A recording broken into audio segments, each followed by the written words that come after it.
capítulo 21. Y vamos a hablar de una mujer que se llama Rizpa. ¿Cuántos habéis escuchado hablar de Rizpa? ¿Podéis dar una mano? Otra mano también. No es un personaje muy conocido, pero es una historia que a mí me fascina. Creo que es una de las mujeres luchadoras por excelencia de la Biblia. Y antes de entrar en su personaje, vamos a mirar el contexto de la historia que nos lleva a ella. Entonces vamos a 2 de Samuel, capítulo 21, y vamos a leer desde el versículo 1. Dice: hubo hambre en días de David por 3 años consecutivos. Y David consultó a Jehová, y Jehová le dijo: es por causa de Saúl y por aquella casa de sangre por cuanto mató a los gabaonitas. Y aquí vamos a hacer un parón. Este versículo es un poco como mirar el telediario. Es un poco como situaciones de desastre. Una época de 3 años de hambruna, había habido una matanza, y realmente lo único que me anima de este versículo es la frase de: y David consultó a Jehová.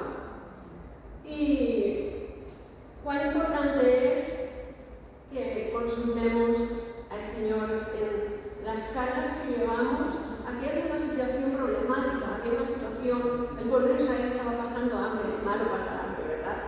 No sé si alguna vez he hecho dieta, pero yo sí, y pasar hambre es muy malo. Llevaban 3 años de hambruna. Y me pregunto por qué David esperó tanto en consultar. O sea, me alegro que David consultó al Señor, pero me pregunto por qué tardó tanto en consultarle, porque 3 años de hambre son muchos años. Pero no sé por qué tardó tanto. Pero sí me conozco a mí misma y conozco un poquito al ser humano. Todas conocemos un poquito al ser humano, ¿verdad? Y a veces el Señor es nuestro último recurso. No sé si os pasa, a mí me pasa. A veces buscamos a otras personas o soluciones en otros lugares antes de recurrir a Él, cuando lo primero sería consultar a Él y recurrir a Él. Hay una situación problemática, hay una situación de aflicción, corramos a Él. Es más, corramos a Él a consultarle antes de que acontezca un problema. Porque ahora vamos a retroceder en la historia, en el contexto, antes de llegar a Rizpa, y veremos que uno de los errores que desencadenó toda esta situación es que Josué no consultó al Señor. Pero bueno, vamos a ir paso a paso. Voy a seguir leyendo. Versículo 2. Entonces el rey llamó a los gabaonitas y les habló. Los gabaonitas no eran de los hijos de Israel, sino del resto de los amorreos, a los cuales los hijos de Israel habían hecho juramento, pero Saúl había procurado matarlos en su celo por los hijos de Israel y de Judá. Bueno, David le pregunta a Dios cuál es el problema de esa hambruna, y Dios le responde. Y la respuesta es: no es por tu causa, David, no es por causa del pueblo, no es ningún pecado que esté cometiendo el pueblo. Es por causa de un pecado que había cometido Saúl, un rey que ya estaba muerto. Y esto para mí es sorprendente, porque veo la repercusión que tenemos los unos sobre los otros y cómo podemos llegar a sufrir los errores que han cometido otros en el pasado. Ahora recapitularemos un poco, pero vamos a ir un poco más atrás. Los gabaonitas, creo que sabéis quiénes son los gabaonitas.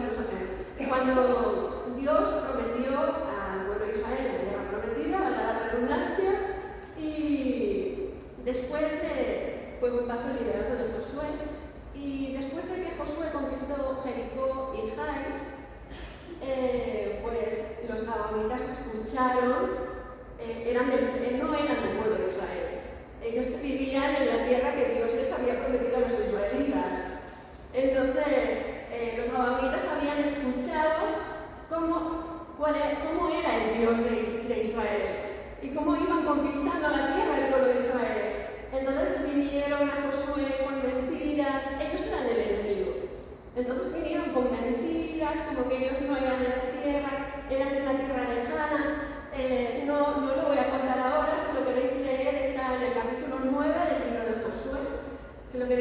de leer en casa, porque llevamos aquí todo el día y yo sé que muchas estáis cansadas, entonces voy a tratar de aligerar un poco, pero os aconsejo que leáis Josué 9 en casa, porque es una historia tremenda. Y Josué era un tremendo líder, escogido por Dios, pero aquí cometió un tremendo error, y es que los enemigos vinieron a él con un engaño y él no consultó al Señor. Se dejó engañar, y se dejó engañar porque no. El enemigo, ¿qué va a hacer? Engañarnos, es que es lo que él sabe hacer, engañarnos. Entonces tenemos que ser muy astutas y muy precavidas y muy sabias, de estar siempre en conexión con Dios, y aún antes que haya un problema, aún antes de tomar una decisión, por pequeña que sea, preguntar siempre al Señor todo, preguntar todo, consultar a Dios todo, venir a Él siempre. Señor, ¿qué es lo que quieres que haga en esta situación? Señor, ¿esto es tuyo? ¿Esto viene de ti? Preguntar siempre, y evitaremos tantos problemas. Y es probable que evitando esos problemas, evitaremos que otros después de nosotros sufran las consecuencias. Entonces, vemos dónde había habido el problema. Vamos a hacer, no sé si habéis visto la película Cadena de Favores. ¿Lo habéis visto? Vale, pues cuando yo leía todo esto me parecía una cadena de errores. Josué no consulta al Señor, es engañado por los enemigos, hace un pacto con ellos, y digamos que Josué queda vendido, en un sentido.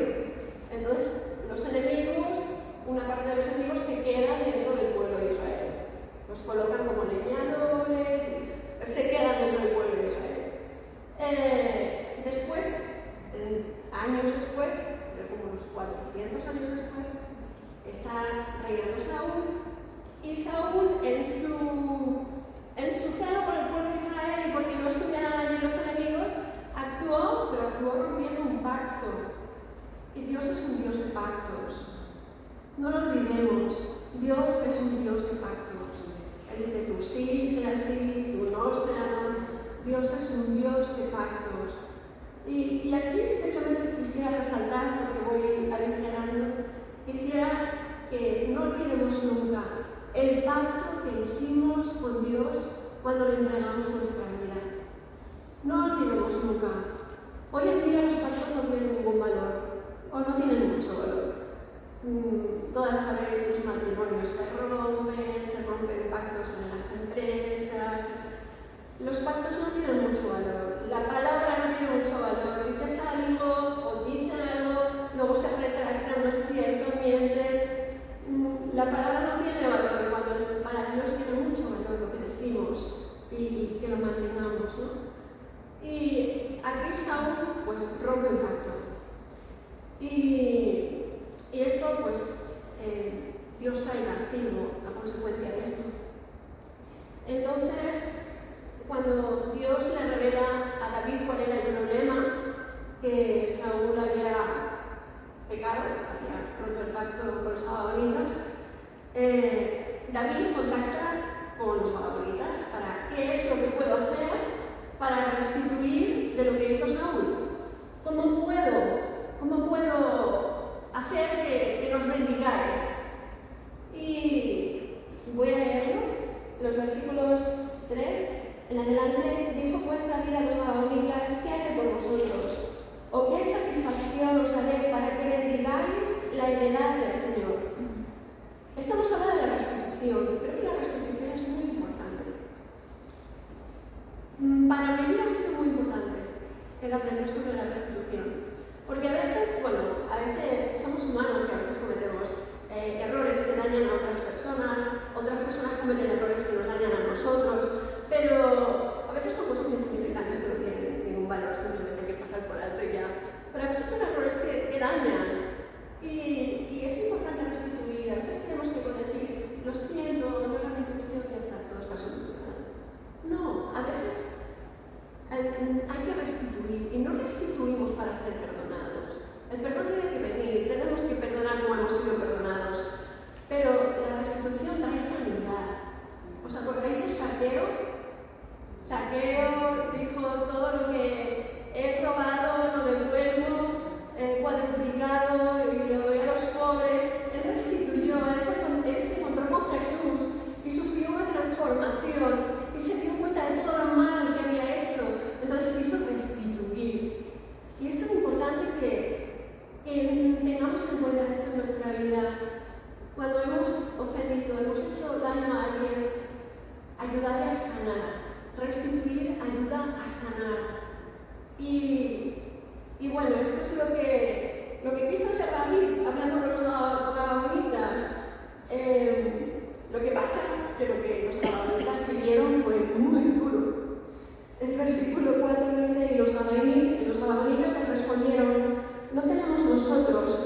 casa, ni queremos que muera hombre de Israel.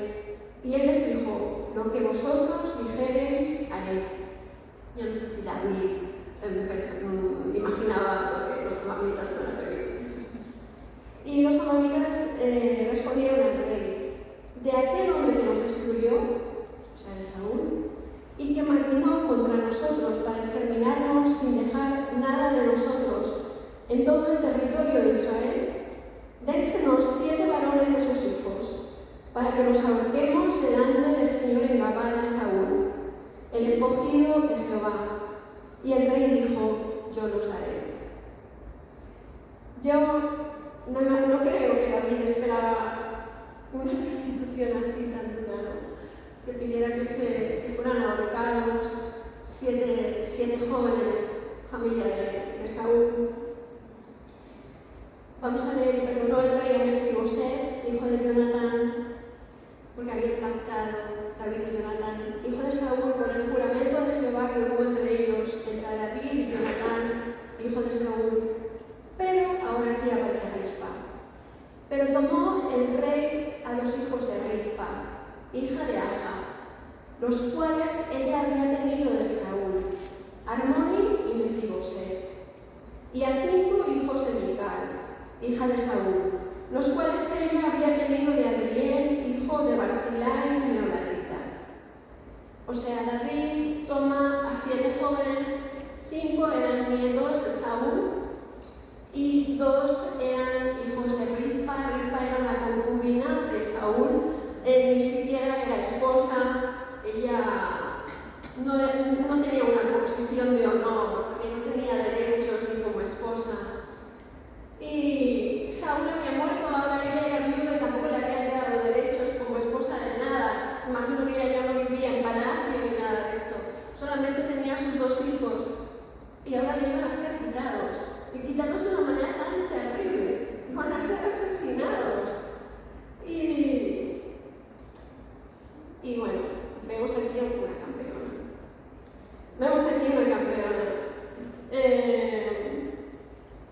Dice: los entregó en manos de los Gabonitas, David, y ellos los ahorcaron en el monte delante de Jehová. Y así murieron juntos aquellos 7, los cuales fueron muertos en los primeros días de la siega, al comenzar la siega de la cebada.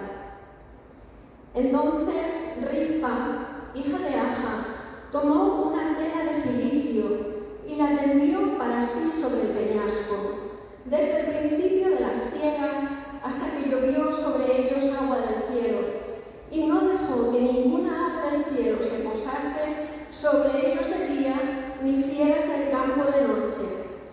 Y fue dicho a David lo que hacía Rizpa, hija de Aja, concubina de Saúl. Entonces David fue y tomó los huesos de Saúl y los huesos de Jonatán su hijo, de los hombres de Jabes de Galaad, que los habían untado de la plaza de Bethsan, donde los habían colgado los filisteos cuando los filisteos mataron a Saúl en Gilboa, e hizo llevar de allí los huesos de Saúl y los huesos de Jonatán su hijo, y recogieron también los huesos de los ahorcados, y sepultaron los huesos de Saúl y los huesos de su hijo Jonatán en tierra de Benjamín, en Cela, en el sepulcro de Cis su padre, e hicieron todo lo que el rey había mandado, y Dios fue propicio a la tierra después de esto. David entrega a los jóvenes, imagino que en un cortejo terrible y súper triste, fueron llevados hacia el monte porque iban a ser ahorcados allí. Imagino que Rizpa, que no se la menciona que iba allí, imagino que Rizpa iba en ese cortejo acompañando a sus hijos. Esto me hacía recordar, no tiene que ver con el tema, pero me hacía recordar a la vida de Naem, que iba en el cortejo fúnebre acompañando el féretro de su hijo, hasta que se encontraron con Jesús y Jesús le dijo: joven, levántate. Y Jesús lo resucitó. Y imagino que Rizpa iba en ese cortejo, pero no pudo hacer nada para salvarles la vida. El rey había dado la orden y no pudo hacer nada. Se le quitó todo lo que tenía. Pero ella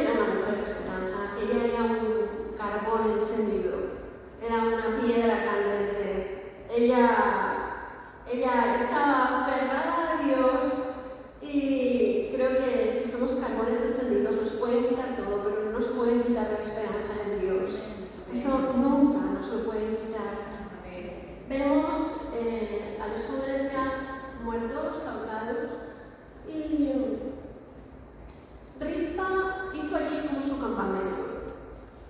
Era la gran aflicción de Rizpa, pero ella era una mujer de esperanza, una luchadora. Ella hizo allí su campamento. ¿Sabéis que en el pueblo de Israel quien era colgado y dejado allí sin enterrar era considerado maldito? Lo voy a leer en Deuteronomio, en el capítulo 21, ya lo leo yo, dice: si alguno hubiera cometido algún crimen digno de muerte y lo hicierais morir y lo colgarais en un madero, no dejaréis que su cuerpo pase la noche sobre el madero. Sin falta lo enterrarás el mismo día, porque maldito por Dios es el colgado. Y no contaminarás tu tierra que Jehová te da por heredad. Seguramente Rizpa sabía esto. Y Rizpa no iba a permitir que sus hijos fueran considerados malditos. Ellos ya habían muerto, pero ella iba a luchar hasta conseguir que sus hijos tuvieran un entierro digno. Yo creo que ella, cuando miraba los cadáveres de sus hijos, ella no veía cadáveres, ella veía príncipes que tenían que recibir justicia y tenían que recibir un entierro real. Se nos dice que, todo lo que ella llevó a su campamento fue una tela de cilicio. La tela de cilicio, esa que se usaba cuando había luto, era una tela muy, me imagino que como ahora el saco, hoy habéis tocado saco, que es muy rasposo, a mí me pica mucho las manos, me da mucha alergia, es muy rasposo. Yo creo que la tela de cilicio incluso sería peor todavía, más áspera. Estaba hecha de pelo o de camello o de cabra negra, no sé cómo es una cabra negra, pero se ve que era un pelo muy áspero, no era muy agradable. Y esta tela se la ponían para demostrar que estaban de luto. Pero ella con esta tela lo que hizo fue, como ellos fueron ahorcados en un monte, colocarla sobre un peñasco. Ahí había un peñasco, había una roca, y ella colocó la tela de cilicio sobre esa roca. Imagino que allí es donde ella cuando se sentaría a descansar, o a lo mejor se tumbaría en algún momento, porque estuvo muchos meses ahí sin moverse. Pero ahora lo hablaremos. Y esto me hace pensar podemos tener un dolor, pero lo importante que es que nuestro dolor lo pongamos sobre la roca que es Cristo, porque sobre la roca nos mantendremos firmes. Allí da igual lo que venga. ¿Os acordáis de la parábola del hombre que edificó su casa sobre la roca y vinieron tempestades y ríos y soplaron vientos y la casa no cayó porque estaba fundamentada sobre la roca? Y ella, con todo el dolor de ver a sus dos hijos colgados, a sus cadáveres, es que no puedo imaginar la escena tan terrible. Carmen y yo habíamos hablado de que yo mataría mi testimonio y que daría la palabra, pero como el tiempo es, que estamos cansadas y creo que el testimonio lo dejaremos para otra ocasión. Entonces, pero sí quiero contaros un pequeño detalle. Nosotros, mi marido y yo no está ahí, uno de los cocineros, no cocinero, pero ha servido camarero. Tuvimos una niña hace 36 años, hace 35, Rebeca tendría 35 años ahora. Y el Señor se la llevó. Vivió una semana y el Señor quiso llevarla a su presencia. Y fue la gran prueba de fe de mi vida. Él fue más fuerte y un hombre más de fe. Pero para mí fue una prueba de fe dura. Habría mucho que hablar de esto, pero no voy a entrar en esto. Pero sí que os voy a contar que hace 7 años falleció mi padre. Y enterraron a mi padre en el nicho donde está enterrada nuestra hija. Entonces, sabéis que cuando van a enterrar, pues sacan lo que hay dentro. Entonces, ellos lo preparan antes de que tú llegues para que no sea lo menos doloroso posible. Entonces, cuando enterraron a mi padre, ya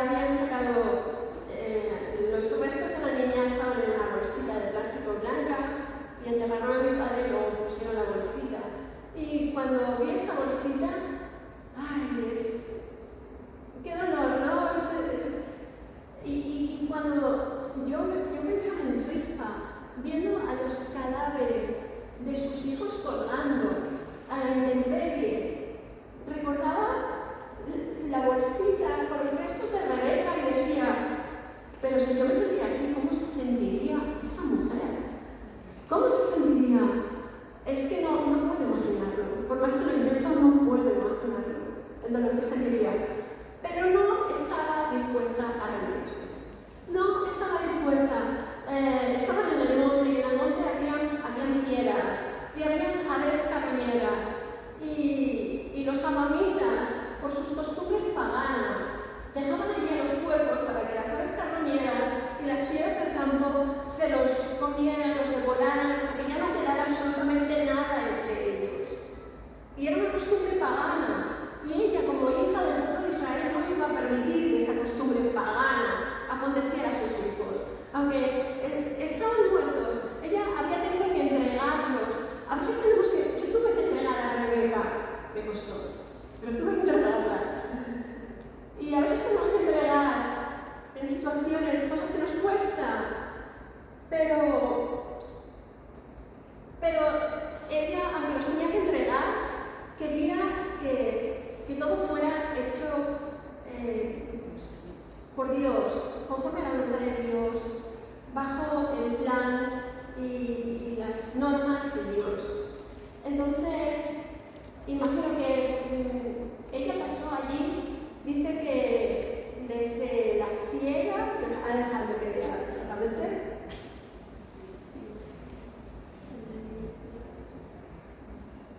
Que si alguno lo encuentra, que me diga el versículo. El principio de la sierra. El principio de la sierra hasta que el pie sobre ellos agua del cielo. Se cree que fue aproximadamente entre 5 y 6 meses que ella estuvo allí sin moverse. Ella no se movió de allí.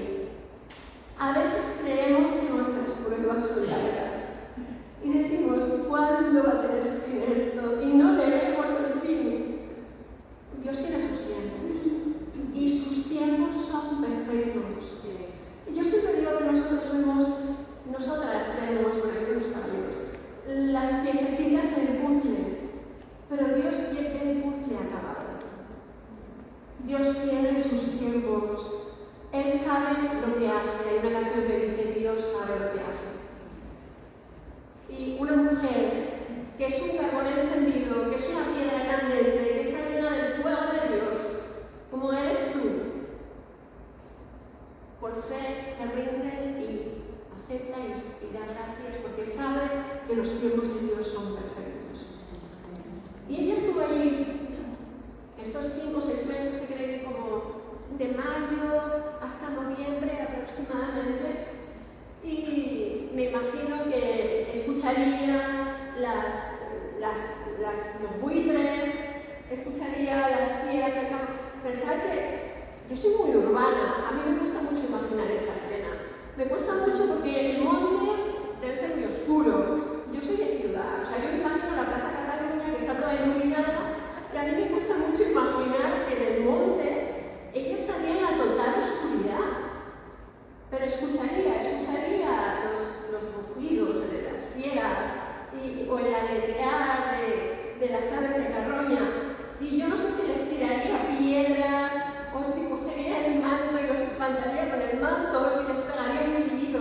No lo sé, pero sé que ella estuvo allí durante 5 o 6 meses luchando para que sus hijos no fueran devorados por las fieras ni por las aves de carroña. ¿Sabéis? Algo me gusta mirar sobre a ver qué aves de carroña hay y me centré en los buitres. Y algo que me llamó mucho la atención de los buitres, bueno, aparte de que son unas aves muy grandes que tienen unas alas enormes, que yo decía, madre mía, Rizpa, ¿no le daba miedo? Pues igual le daba miedo, pero le daba igual, ella no iba a ceder. Y tienen unas alas enormes y unos picos espantosos, pero sabéis que los buitres,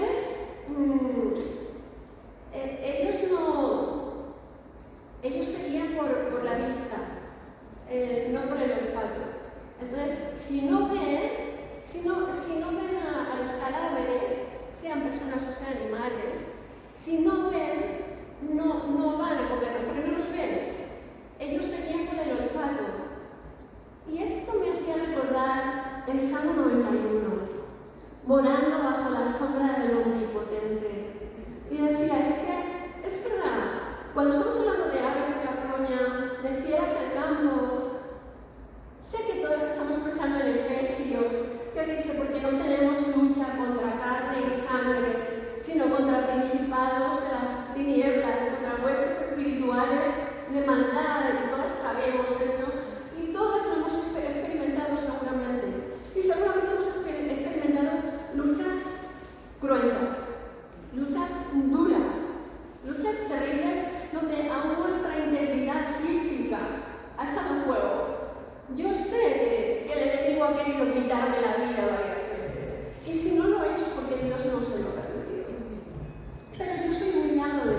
sombra del Omnipotente, si habitamos, si moramos bajo las alas, bajo la sombra del Altísimo, estamos seguras.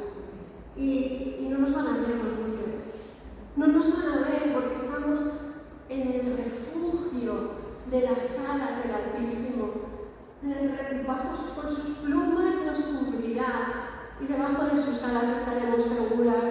Así que, mujeres de Dios, estad cada día queriendo y yendo a habitar al abrigo del Altísimo, porque allí no hay aves carroñeras de huestes de maldad que puedan vernos, porque el Señor nos cubre.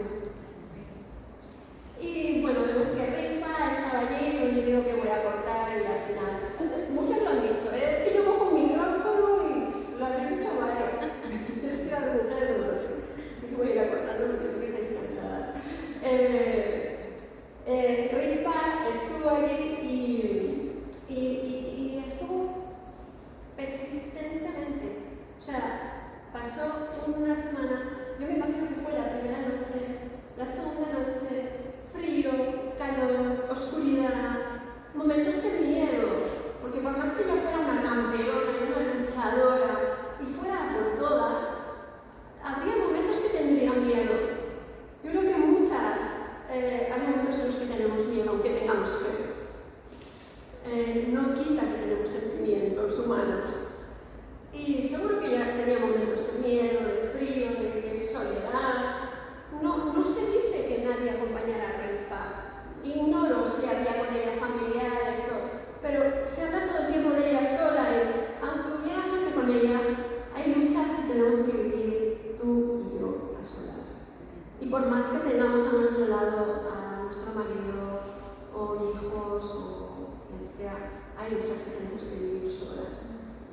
Recordad que los tiempos de Dios son los perfectos y aunque tu lucha se esté alargando o para ti se está alargando, Dios sabe el momento exacto, donde la obra en ti se habrá completado, donde Él habrá conseguido de ti esa vasija que va a ser para su honra y para su gloria. Dios sabe ese tiempo.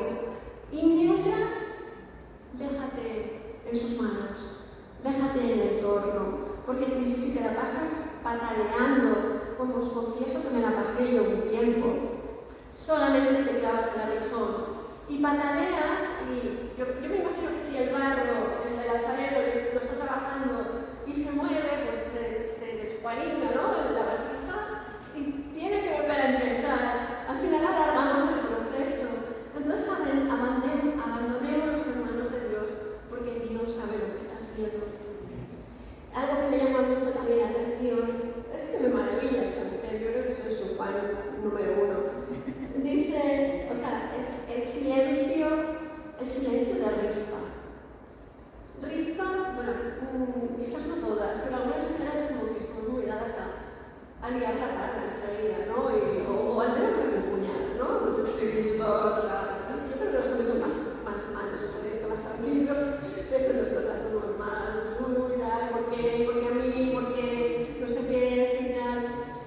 Pero a Rizpa no se la oye, no se la oye rechistar. A Rizpa se la ve actuar.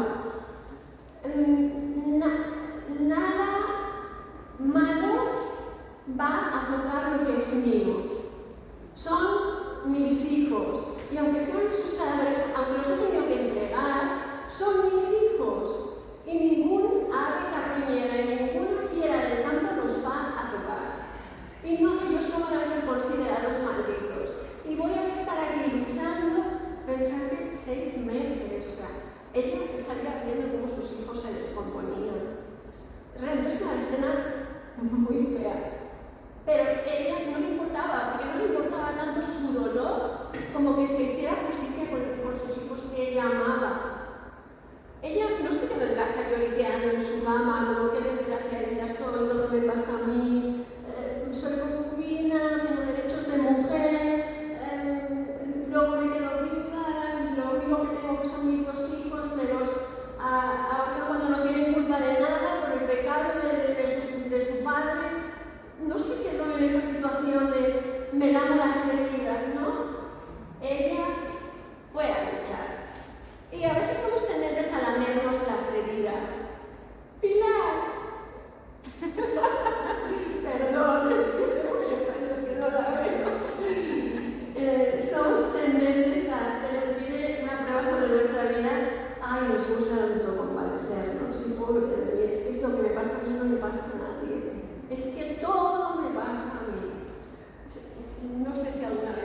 os habéis visto en esta tesitura, yo sí, tristemente.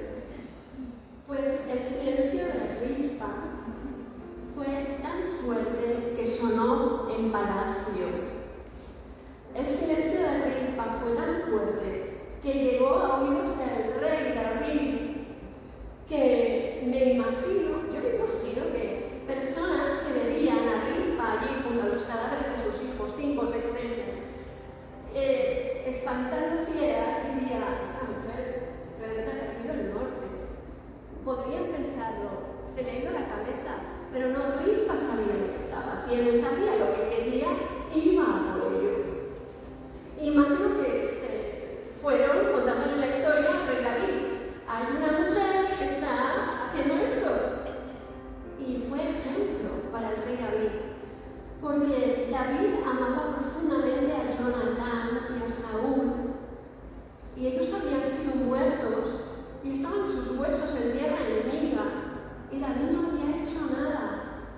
Y esta mujer, que sus hijos habían sido muertos inocentemente, estaba dándole un ejemplo al rey David, y con su ejemplo hizo que David reaccionara, y David fue a Galar, me disperso de los versículos que no los encuentro.